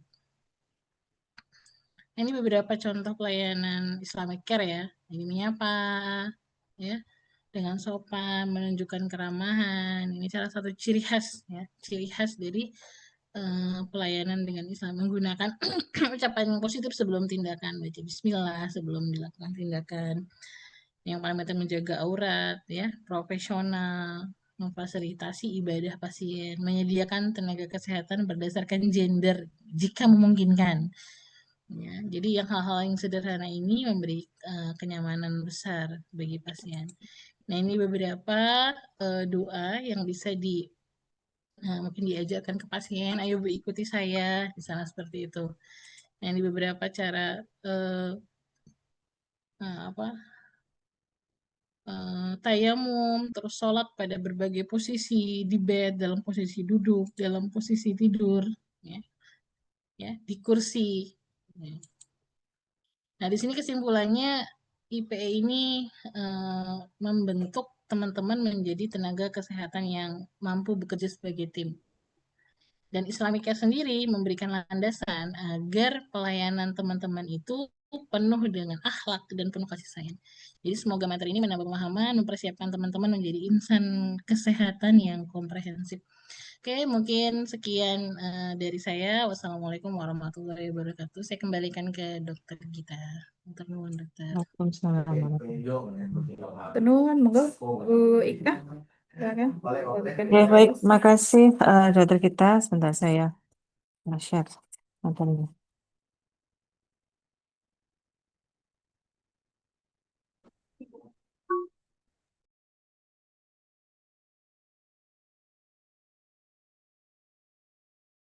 Dokter Gita, Bu Ika, saya izin live nggak ya? Terima kasih. Assalamualaikum, teman-teman. Waalaikumsalam, teman Bu Atika. Oke, baik, dokter kita ngapunten. Maaf nggih, dokter kita ini saya menggantikan Bu siapa? Bu Nai mendadak gitu ya. Sehingga nah, baik, sudah terlihat? Sudah, Ibu. Sudah. Sudah ya. Baik, mungkin sebelumnya perkenalan dulu ya, yang dari uh, visual sama dari kedokteran, dari farmasi, insya Allah udah kenal gitu ya. Saya Ika Ratna di sini menggantikan Bu Nai untuk menyampaikan materi tentang apa namanya di IPE ini ya, Concept and Knowledge and Interprofessional Islamic Care. Jadi ada beberapa hal, ada poin yang dari farmasi, mungkin nanti saya akan sampaikan di sini. Yang pertama terkait dengan kolaborasi gitu ya. Apa itu kolaborasi? Dan kita tahu sendiri bahwa kolaborasi ini merupakan apa namanya dalam perspektif Islam itu sudah ada diatur gitu ya di Al-Quran, di Al-Maidah. Kemudian dan juga beberapa hal terkait dengan IPE. Kalau kita lihat di sini konteksnya adalah konteksnya interprofessional education gitu ya. Dan konteks di IPE ini adalah metode dari pembelajaran yang interaktif, kemudian ada berbasis kelompok gitu ya, yang dilakukan dengan menciptakan beberapa suasana, ada kolaborasi di dalamnya seperti itu. Dan sebenarnya ini juga sudah diatur kita sebagai seorang Muslim gitu ya, yaitu dengan mensyariatkan bahwa manusia untuk saling bekerja sama atau saling tolong menolong terkait dengan hal kebaikan gitu. Sebagaimana di ada firman dari Allah di Al-Maidah. Oke, di sini terjemahnya adalah dan tolong menolonglah kamu dalam mengerjakan kebajikan dan takwa gitu ya dan jangan menolong dalam berbuat dosa dan pelanggaran dan bertakwalah kamu kepada Allah sesungguhnya Allah amat berat siksanya. Ini adalah sebagai dasar untuk kolaborasi kita. Baik, kemudian yang kedua terkait dengan kesehatan dalam atau kesehatan Islam dalam sejarah. Kalau kita melihat dari sejarah, gitu, ada beberapa fase ya, yang kalau kita ketahui di sini, fase 1, 2, 3, dan 4.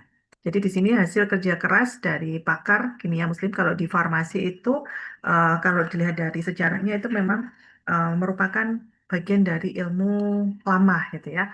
Jadi ilmu lama itu ada farmasi, kemudian teruskan gitu ya. Awalnya dari kedokteran kemudian diteruskan ke farmasi gitu. Jadi di sini beberapa hal, maaf.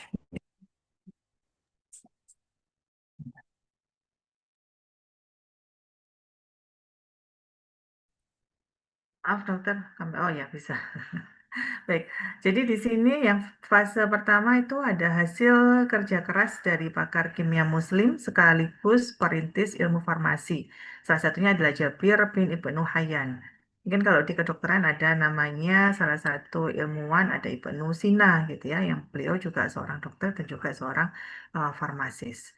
Kemudian ilmu farmasi setelah apa namanya dari Jabir bin Ibnu Hayyan diteruskan ya dikembangkan oleh Yohanna ibnu Musa Wai gitu ya. Dan di sini ada beberapa ilmuwan selanjutnya yang mengembangkan ilmu kefarmasian. Kemudian ilmu kedokteran dan farmasi melalui Al-Zahrawi ya. Kemudian ada juga Ibnu Sina, kemudian ada Abu Raihan Muhammad Al-Biruni, ada Ibnu Al-Dan Abu Al-Ja'far Al-Ghafiqi gitu ya, mengembangkan beberapa penemuan-penemuan baru. Salah satunya kalau di farmasi itu adalah sediaan obat gitu. Ilmu farmasi mulai berkembang pesat di zamannya pemerintahan apa namanya di pemerintahan Muslim gitu ya. Kemudian dan mulai memperluas di sini disebutkan bahwa para ilmuwan farmasi Muslim mulai memperluas studi mereka mulai beberapa hal gitu ya. Memperluas studi lewat pastinya di bidang farmasi. Ada desain produk, kemudian ada beberapa hal. Ini adalah ilmuwan-ilmuwan yang mendasari dari perkembangan ilmu farmasi. Oke, kemudian ini ada ensiklopedia atau kitab kedokteran dan farmasi yang berhasil disusun oleh tokoh-tokoh Islam. Jadi ini ada beberapa karya Ada kitab Al-Musyajjar ya, Al-Kabir, kemudian ada kitab Al-Asyar, ada kitab Al-Syaidalah fi At-Tib ya, atau Al-Biruni yang terkenal di situ ya. Ini adalah karya-karya yang dihasilkan oleh ilmuwan Muslim pada saat itu gitu. Dan beberapa ilmunya masih kita gunakan sampai dengan sekarang.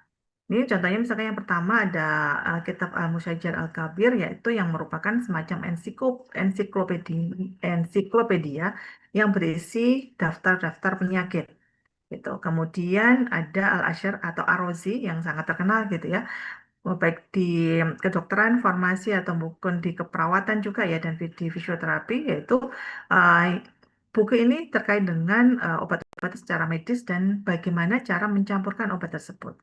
Jadi ini atau di Ar-Razi. Kemudian ada juga Al-Biruni yang terkenal disebut dengan Al-Biruni, yaitu buku tentang obat-obatan. Dan buku ini mulai mengupas atau apa namanya menerjemahkan gitu ya secara jelas mengenai seluk-beluk ilmu farmasi.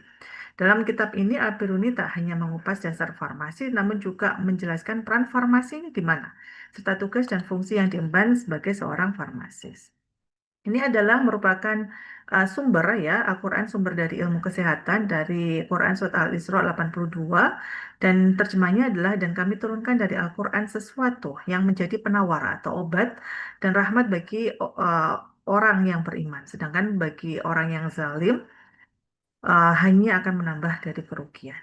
Nah, ini sudah ada sebagai dasar kita melakukan pengobatan. Kemudian juga ada di Quran di surah Yunus ya 57, bahwa di sini, hai manusia, sesungguhnya telah datang kepadamu pelajaran dari Tuhanmu dan penyembuh bagi penyakit-penyakit atau yang berada dalam dada dan petunjuk serta rahmat bagi orang-orang yang beriman. Keterangan di sini yaitu ayat di atas memberikan gambaran bahwa penyakit digolongkan menjadi dua, yaitu ada penyakit hati dan penyakit badan atau jasmani.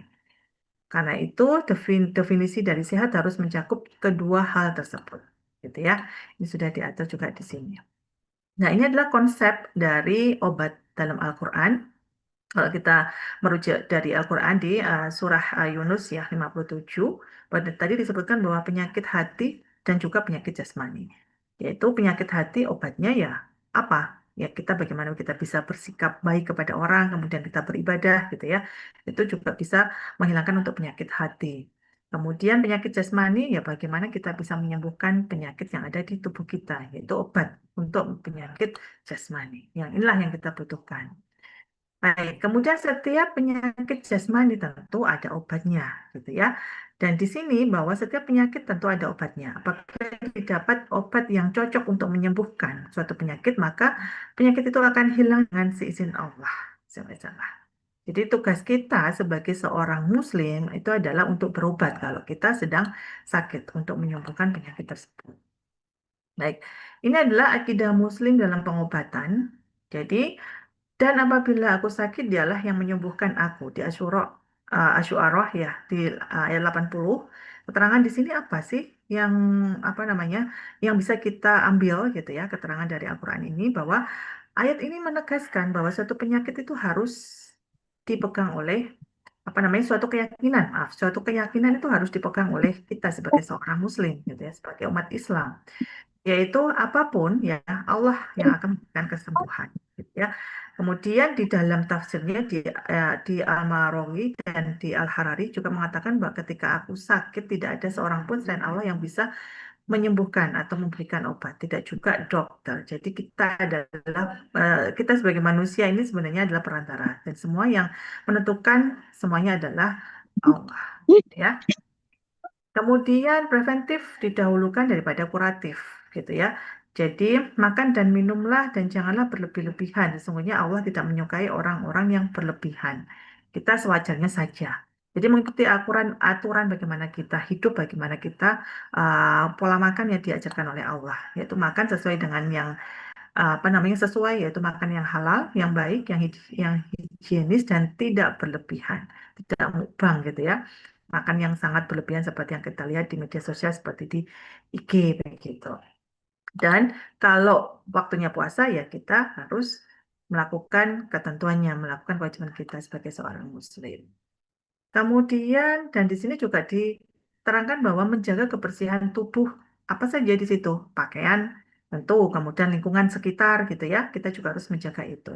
Jadi sesungguhnya Allah di sini di Al-Baqarah di ayat 222, sesungguhnya Allah menyukai orang-orang yang bertaubat dan menyukai orang-orang yang mensucikan diri. Tuh. Baik, kemudian pengobatan yang halal, ya, ini juga sudah diterangkan gitu ya, bahwa apapun yang kita konsumsi, kita makan, kita gunakan, kita pakai gitu ya, kita gunakan untuk pengobatan semua adalah yang harus yang halal. Dan di sini sesungguhnya Allah menurunkan penyakit dan obatnya dan menjadikan bagi setiap penyakit ada obatnya. Maka berobatlah kalian dan jangan kalian berobat dengan yang haram, ya, dari HR Abu Darda. Baik, bagaimana atau berobat dengan sesuatu yang haram, gitu ya? Apakah boleh atau tidak, atau mubah atau haram atau apapun, gitu.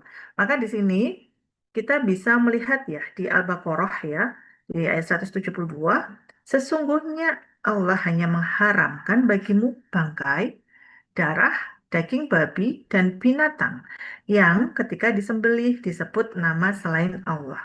Ini masuk ke haram.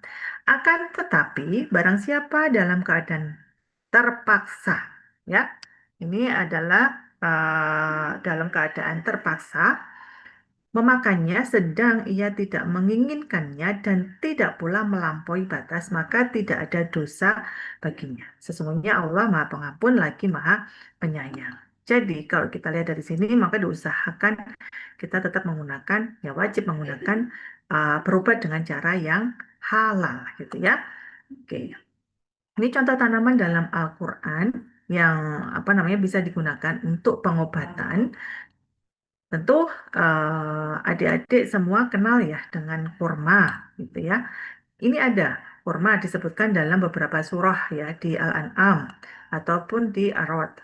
Kemudian ada delima ya bisa di atau namanya ruman, ada zaitun, ada tin, buah tin gitu ya untuk pengobatan, ada mentimun. Ini juga disebutkan di Quran di surah Al-Baqarah 61 ada bawang putih atau fung namanya ya bahasa Arabnya. Di Al-Baqarah 61 ada kacang adas atau adas di sama ya di Al-Baqarah. Bawang merah, basyal, kemudian pohon bidara atau sidar dan anggur atau inang. Nah, ini adalah contoh-contoh tanaman ya yang disebutkan di dalam Al-Quran yang bisa digunakan untuk pengobatan. Nah, peran dan tanggung jawab tenaga kesehatan dalam melindungi konsumen muslim. Ini sebenarnya adalah tugas kita semua gitu ya. Bahwa bahkan peran dan tanggung jawab kita atau kewajiban kita untuk melakukan itu gitu. Jadi etika kesehatan dalam Islam layaknya sebagai landasan atau fondasi aksiologi sehingga dapat menjamin bahwa nilai, kualitas, dan ilmu menjadi lebih bermanfaat terutama dalam hal penjaminan halal dan haram bagi umat Islam. Ada tanggung jawab kita ya pada saat membuat, terutama yang di farmasi ya, untuk membuat suatu produk obat, menghasilkan suatu obat dan ataupun kosmetik itu harus yang halal pun yang haram. Sorry, yang halal ya, atau yang baik ya, toyib. Kemudian tantangan kita atau tantangan farmasi juga sebagai ahli kesehatan muslim, terutama adalah farmasi ya, untuk mengusahakan membuat bentuk sediaan obat ataupun kosmetik yang halal juga. Dan yang keempat, seseorang yang sakit dapat menggunakan obat yang haram nih, tetapi ini ada keterangannya bahwa jika saat itu tidak terdapat alternatif yang lain, gitu ya. Ini sudah diatur jika tidak ada alternatif yang lain, sehingga kalau misalkan dia tidak menggunakan obat tersebut, maka dia akan membahayakan nyawanya, gitu ya, bisa meninggal dan seterusnya dalam kondisi yang sangat-sangat darurat, gitu. Jadi kalau dengan kondisi seperti ini, maka di sini disebutkan bahwa jika tidak terdapat alternatif lain setelah keadaan darurat dinilai oleh tenaga ahli yang memiliki kompetensi dan mengetahui persis kondisi pasien dan pemerintah berwenang untuk kondisi darurat yang menyangkut kepentingan umum. Oke, ini adalah salah satu doa untuk memohon kesembuhan, gitu ya. Yang artinya adalah, ya Allah, Tuhan seluruh manusia, hilangkanlah penyakit ini, sembuhkanlah. Engkaulah Maha Penyembuh, tidak ada kesembuhan kecuali darimu, kesembuhan yang tidak meninggalkan penyakit. Allahumma Rabban nas adhib Athibil shifa anta shifa ila shifa uka shifa al yuwo biru syarumah gitu ya. Ini adalah doa untuk penyembuhan. Baik, jadi ini adalah memberikan kenyamanan antar profesi dan kesembuhan jasmani dan rohani pasien. Ini salah satu tugas kita sebagai seorang yang di farmasi ya, seorang farmasis nantinya menjadi seorang apoteker. Dan kita juga harus bisa berkolaborasi ya, apa namanya, dalam memberikan kebaikan, salah satunya adalah pengobatan kepada pasien.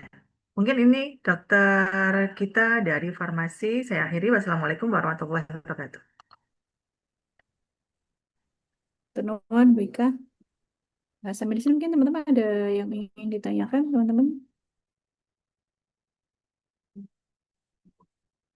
Baik, kalau tidak ditanyakan, mungkin kita mulai dengan apa yang ingin saya tambahkan ya dari apa yang sudah disampaikan oleh dari Bu Atika, Pak Zahid, Bu Ika ya. Baik, itu.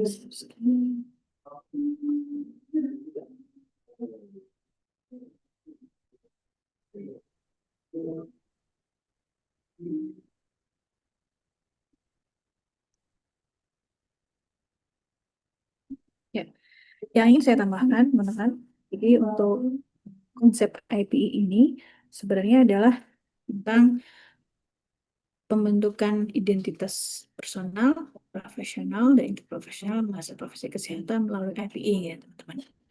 Kalau kompetensi IPI itu sudah dibahas gitu ya, dan juga masuk di interprofesional Islamic Care juga sudah dibahas ya. Tapi saya meng-highlight konsep tentang bagaimana IPI untuk pembentukan triad identity ya. Triad identity ini adalah identitas personal, profesional, dan interprofesional.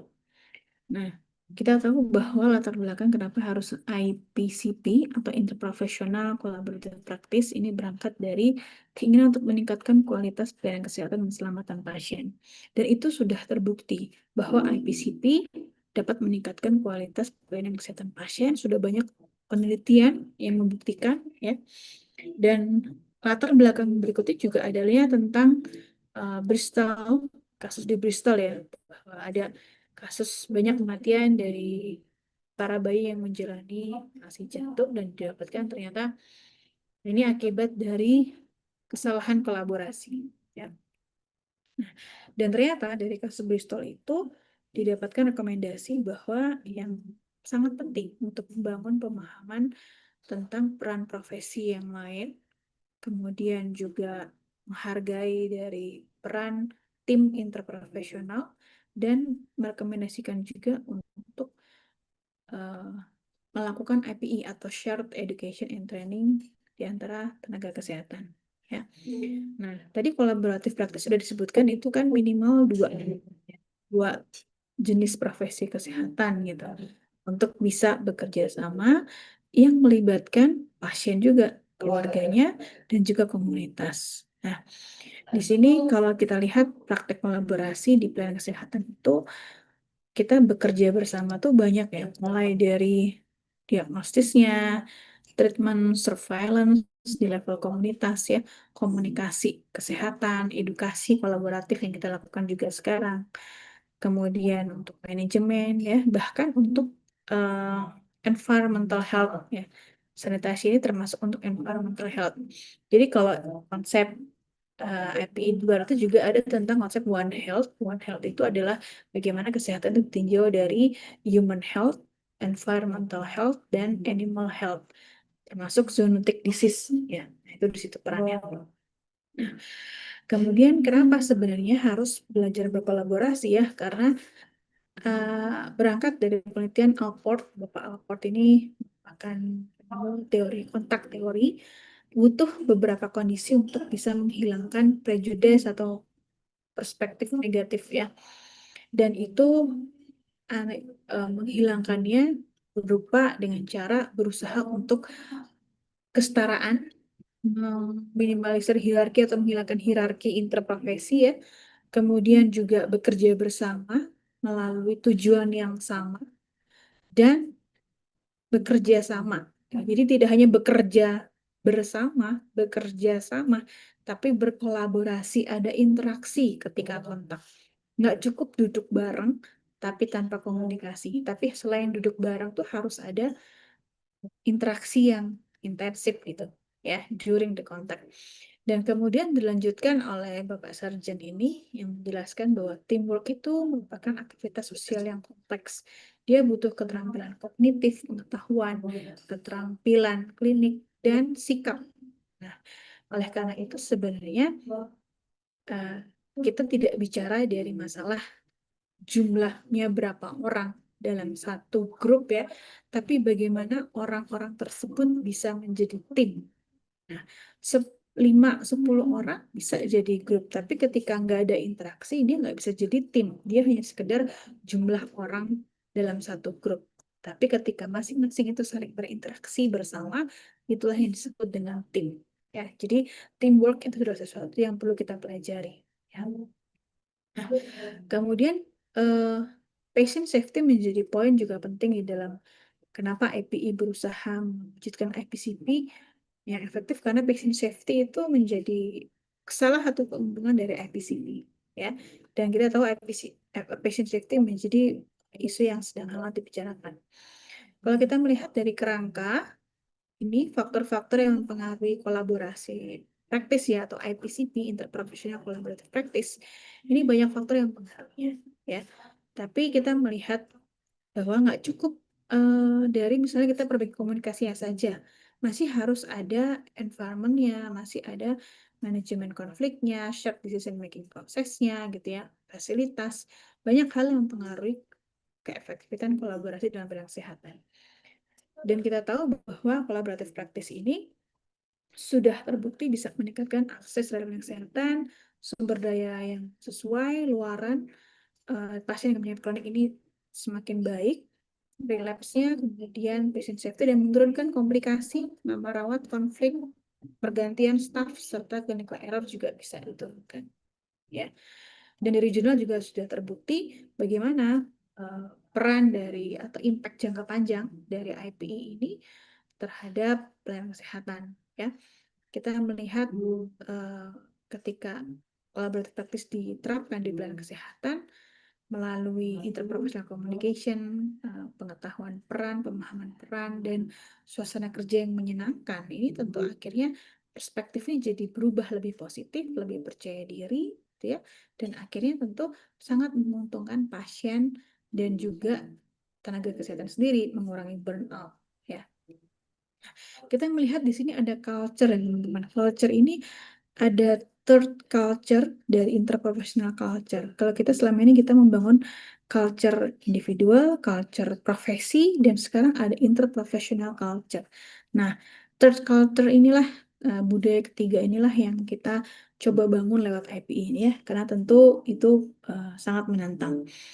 Nah, jadi IPCP ini terutama akan bisa berhasil kalau tenaga kesehatannya siap berkolaborasi, baru dia bisa praktek kolaborasi untuk menghasilkan tenaga kesehatan yang optimal. Tapi kalau tenaga kesehatannya nggak siap berkolaborasi, ini nggak bisa terwujud.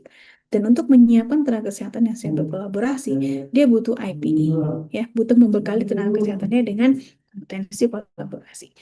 Dan IPCP yang efektif ini butuh lebih dari sekedar kompetensi, tapi juga identitas personal, profesional, dan profesional yang kuat, disebut dengan triad identity. Kenapa butuh identitas? Tidak cukup kompeten saja. Kompeten di level DAS, kalau kita lihat dari piramida Miller.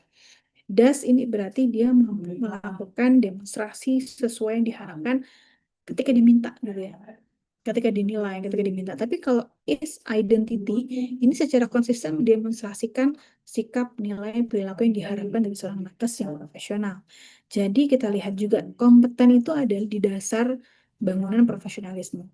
Selain itu, selain kompetensi klinik, kita masih butuh keterampilan komunikasi, pemahaman etik, humanisme, excellent, akuntabilitas, dan altruism untuk bisa membangun suatu bangunan profesionalisme. Dan sebenarnya untuk identity ini kita dapat secara konsisten mendemonstrasikannya dalam proses yang konsistensi ini untuk menginternalisasi nilai-nilai profesionalisme dalam proses yang dinamis, adaptif untuk bisa berkembang. Kenapa disebut identitas? Karena kita tidak hanya berperan apa yang kita lakukan, tapi who one is gitu ya, siapa diri kita. Jadi pemahaman kita sebagai diri, sebagai anggota tim, dan sebagai tim. Nah, jadi perilaku yang diharapkan dari seorang tenaga kesehatan ini harusnya dari dalam gitu ya, daripada hanya sekedar siapa kita, hanya lihat profesinya, tapi harus ada proses internalisasi di dalamnya. Dan ketika kita lihat pembentukan identitas ini berawal dari kita punya identitas personal, perempuan misalnya, saya sebagai perempuan, saya sebagai ibu rumah tangga, sebagai istri, lalu ada karakteristik saya sebagai muslim ya, saya sebagai dosen, profesi saya sebagai dokter, dan di situ saya terlibat di dalam proses sosialisasi intraprofesi sesama dokter, dan akhirnya di situ ada proses negosiasi nilai yang saya anut. Apakah saya menerima, di-accept, dikompromis, atau ditolak nilai-nilai negatif untuk bisa menjadi identitas yang baru, identitas personal, profesional yang baru. Ya, jadi dari mahasiswa sampai menjadi seorang nakes. Dan ini komunitasnya adalah komunitas intraprofesi biasanya untuk identitas profesional. Kalau identitas intraprofesional, komunitasnya adalah komunitas intraprofesi. Di dalam proses sosialisasi pembentukan dan personal profesional ini kita butuh sosialisasi ini melibatkan banyak hal. Termasuk di situ ada refleksi. Apa yang kita refleksikan, role model kita refleksikan. Kita merefleksikan juga pengalaman ya. Dan itu kita refleksikan secara sadar ya. Nah, kemudian untuk proses sosialisasi ini pasti melibatkan banyak perasaan di situ ya. Ada cemas, ada stres ya. Dan akhirnya dia akan belajar untuk lebih kompeten dan confidence ya. Nah, kita melihat reflective capacity ini kayak pohon ya. Dia harus fondasinya kuat gitu ya. Dengan refleksi ini akan bisa dikuatkan untuk bisa membentuk identitas personal, profesional, interprofesional ya. Kemudian kita bahas tentang triad identity ya. Identitas interprofesional ini juga bisa berdampingan atau menjadi bagian dari identitas profesional atau bisa di atasnya. Nah, tapi sebenarnya itu adalah hal yang berbeda, kemampuan yang berbeda yang sangat terkait satu sama lain. Kalau kita mengartikulasikan secara terpisah, walaupun itu saling terkait, maka bisa meningkatkan perhatian ya dan komitmen sebagai seorang profesional untuk bisa meningkatkan mengembangkan kedua identitas tersebut, termasuk juga identitas personal. Kalau identitas profesional itu berangkat dari identitas personal sesuai dengan konteks profesi yang masing-masing, dan situ ada internalisasi pengalaman biasanya dengan profesi yang masing-masing ya. Sedangkan identitas personal itu adalah perasaan subjektif tentang diri ketika berinteraksi dengan orang lain, bagaimana kita memahami diri sebagai bagian yang terpisah dari orang lain, bagaimana kita mengidentifikasi keterbatasan diri sampai direspon oleh orang lain, dan akhirnya respon itu menjadi informasi buat kita tentang siapa diri kita, bagaimana kita melihat diri kita, dan bagaimana kita mengidentifikasikan diri kita dibandingkan dengan orang lain. Kalau identitas profesional ini tercermin ketika ada internalisasi kesatuan nilai, perilaku etik yang menjadi bagian dari diri, sehingga ketika kita melakukan sesuatu itu kita menyadari bahwa itu adalah bagian dari diri kita, bukan karena hanya diminta saja. Jadi identitas profesional ini menjadi ujung tombak dari profesionalisme yang sangat diperlukan dalam pelayanan kesehatan. Ya. Jadi sebenarnya proses sosialisasi yang digambarkan ya itu adalah satu kesatuan untuk bisa menjadi who you become ya, bukan who you are. Ya. Nah, kalau identitas profesional kita tuh kuat dan positif itu sebenarnya bagus, karena itu berarti menginternalisasi nilai-nilai profesionalisme, mengembangkan diri dan membangun persepsi positif, otonom dan ketangguhan, supaya kita juga harus mandiri walaupun kita membutuhkan orang lain dan profesi lain. Kita bisa percaya diri dan dipercaya orang lain. Ya. Kemudian juga bisa mengatasi stres, mampu mengambil keputusan yang sulit, dan memenuhi komitmen sesuai standar yang terbaik. Nah, tapi kalau identitas profesionalnya terlalu kuat, kaku, dan negatif, akhirnya menghambat, ini bisa berdampak buruk terhadap keselamatan pasien, menurunkan kualitas pelayanan kesehatan. Kenapa? Karena dengan identitas profesional terlalu kuat, kaku, dan positif dan negatif itu, akhirnya individu merasa lebih baik dari orang lain, dari profesi lain, meremehkan profesi lain, sulit bekerja sama, perilaku kerja yang negatif, sulit mengambil keputusan bersama, seharusnya share decision making, ini nggak bisa, dan terlalu hierarkis yang negatif, walaupun terkadang hierarkis itu diperlukan. Ya. Kemudian juga persepsi individu ini juga bisa terjadi, dia negatif melihat perubahan atau peran baru itu menjadi ancaman buat individu profesional. Bisa juga terjadi individu bersikap protektif, tidak melakukan perubahan yang dibutuhkan, dan akhirnya nggak bisa beradaptasi dengan perubahan. Ya. Kalau kompetensi seorang profesional itu ada 3, ada common competencies, ya, ada individual professional competencies dan interprofessional collaborative competencies. Di sini kita pasti punya common competencies dan interprofessional collaborative competencies, ya. Kalau individual professional competencies saya yakin teman-teman udah punya karena sudah semester 7 ya, sudah ahli semua, sudah siap untuk terjun ke klinik. Nah, kalau kita bicara identitas profesional itu adalah kalau dari hasil scoping review ditemukan bahwa belum ada kesepakatan tentang definisi dan pemahamannya juga masih sedikit ya. Tapi ada yang menyatakan bahwa interpersonal identity itu adalah sense of belonging ya terhadap profesinya dan komunitas interprofesinya. Lalu interpersonal identity itu juga dikatakan bahwa kompeten, confident, merepresentasikan profesinya, mewakili profesinya, dan juga sebagai kolaborator yang konstruktif dalam suatu tim. Ya. Nah, konsepnya juga itu akan menjadi collective identity karena bersama dengan identitas personal dan profesional. Kemudian juga bisa menjadi bagian dari dimensi identitas profesional atau additional, menambahkan kepada identitas profesional atau coexisting, ya, berjalan bersama dengan identitas profesional.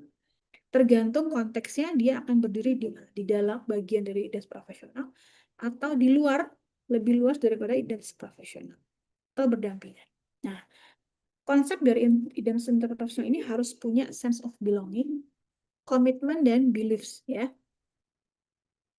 Kalau untuk ingin membangun interprofessional identity development, ini juga harus dimulai dengan breaking down barriers.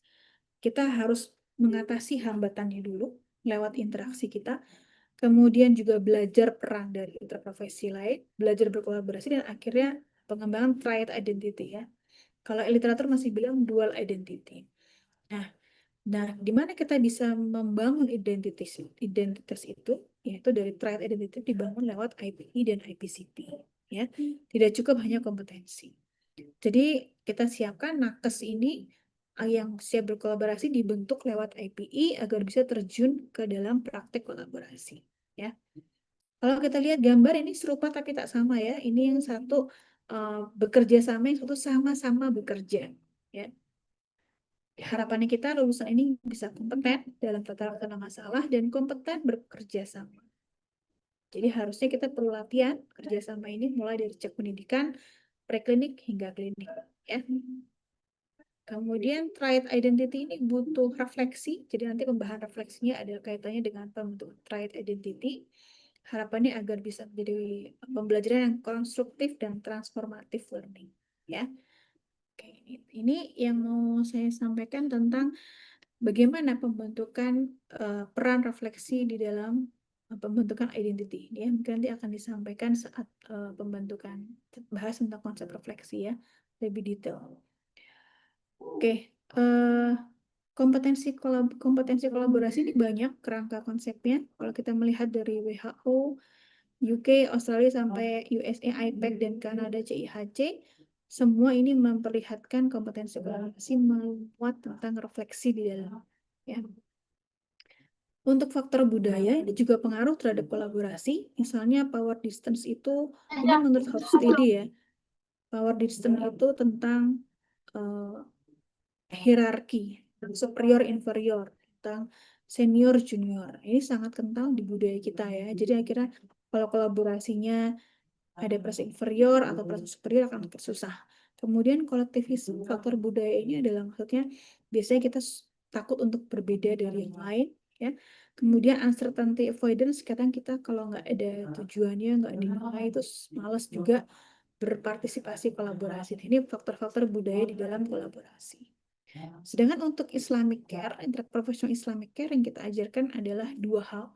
Pertama, prinsip penerimaan sakit dan bagaimana ibadah tetap terjalankan. Seperti yang disampaikan oleh Bapak Ibu sebelumnya ya, baik dari Pak Sahid, Bu Atika maupun Bu Ika. Spiritual care yang kita harapkan bagaimana menerima sakit itu ada anugerah, hidup makin berkah ya. Jika sembuh makin soleh-soleha dan jika meninggal husnul khotimah. Bisa kita mulai saat breaking bad news atau memberikan spiritual support, hikmah sakit, kemudian memberikan nasihat untuk mengurangi denial pasien dan membimbing pasien saat memaknai sakit. Bagaimana agar sakit bisa dianggap sebagai anugerah. Untuk ibadah, kita fasilitasi ibadah wajibnya, toharohnya jika diperlukan, ya, dan mengajarkan ibadah khusus, misalnya toharoh dan sholat dalam kondisi khusus, serta doa-doa dan adab Islami. Kalaupun tentang perbedaan keyakinan spiritual pasien, misalnya kita punya pasien yang beda agama gitu ya, non-muslim atau misalnya ya, maka kita hanya memfasilitasi dia untuk berdoa sesuai keyakinan masing-masing tanpa harus misalnya mendatangkan pemuka agamanya di rumah sakit atau di klinik ya. Itu dari saya tentang konsep IPE. Apakah sampai di sini ada yang ingin ditanyakan, teman-teman? Mungkin juga terkait penanganan interpersonal Islamic care seharusnya lebih prakteknya saat Anda role play ya. Teman-teman saat home visit itu juga tolong diterapkan ya, teman-teman. Sampai di sini ada yang ingin ditanyakan?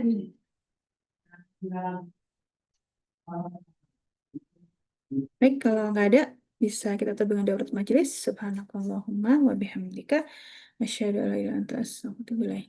Assalamualaikum warahmatullahi wabarakatuh. Waalaikumsalam warahmatullahi wabarakatuh. Terima kasih, dokter. Terima kasih, dokter. Terima kasih dokter.